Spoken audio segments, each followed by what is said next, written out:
বৌমা, হ্যালো চিন্ময়, বৌমাকে ভূতে ধরেছে, তুই তাড়াতাড়ি বাড়ি চলে আয়। আমি ওঝাকে ডেকে আনি। ছটাং ছটাং ছিটাং। এই তোর বৌমাকে তো চাইনা ভূতে ধরেছে, বহু টাকা প্রণামী লাগবে।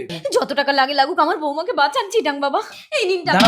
দাঁড়াও মা, ভূত বলে কিছু হয় না। গুনিনকে ফালতু টাকা দিও না, ডাক্তারবাবু এসেছেন, উনি হিয়াকে দেখবেন। ওরে মূর্খ, তুই এই সামান্য ডাক্তারের সাথে ভগবান সমান গুণিনের তুলনা করিস? আমি চলে গেলে তোর বউয়ের কি হবে জানিস? না না চিটাং বাবা, আপনি আমার বৌমাকে ভালো করে দিন। হিয়া, তোর বৌমাকে এই বোতলে ঢুকিয়ে আমি মিশরে চালান দিয়ে দেবো। ছটাং ছটাং ছিটাং। আরে কি করছেন, ওর লাগছে তো। এই মূর্খ ডাক্তার, চুপচাপ দেখ ভূতটা কি করে বোতলে ঢুকিয়ে মিশরে চালান করে দিচ্ছি। বৌমা, ও মা গো, হিয়া, ভূত আয়, এই বোতলের মধ্যে ঢোক। ওইটুকু বোতলে আমি ঢুকতে পারবো না। এখানে চেয়ারের উপরে এটা কিসের বোতল? চুংচাং ফুংফাং ভুংভাং হংকং, ছোট হয়ে বোতলে ঢুকং। আমি ছোট হতে পারবো না। তান্ত্রিক বাবা, এই বোতলটা বড় আছে, এইটা নিন। দেখি দেখি এটা কিসের বোতল? তোমার বউকে ভূতে ধরেনি চিন্ময়, ও মদ খেয়েছে। কি?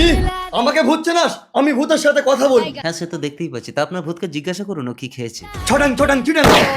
এই তুই কি খেয়েছিস? আমি মদ খেয়েছি। আমি তাহলে আসি। টাকাটা?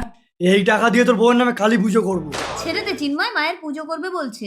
তাহলে ডাক্তারবাবুকে কি দেবো মা? আমার কিছু লাগবে না চিন্ময়, তোমার বউকে তেঁতুল জল খাইয়ে দিয়েছি, ও সুস্থ হয়ে গেছে। এই তোর জন্যই হয়েছে, সবসময় বাড়িতে মদ। যে কোনো শারীরিক সমস্যায় আপনারা ডাক্তারের কাছে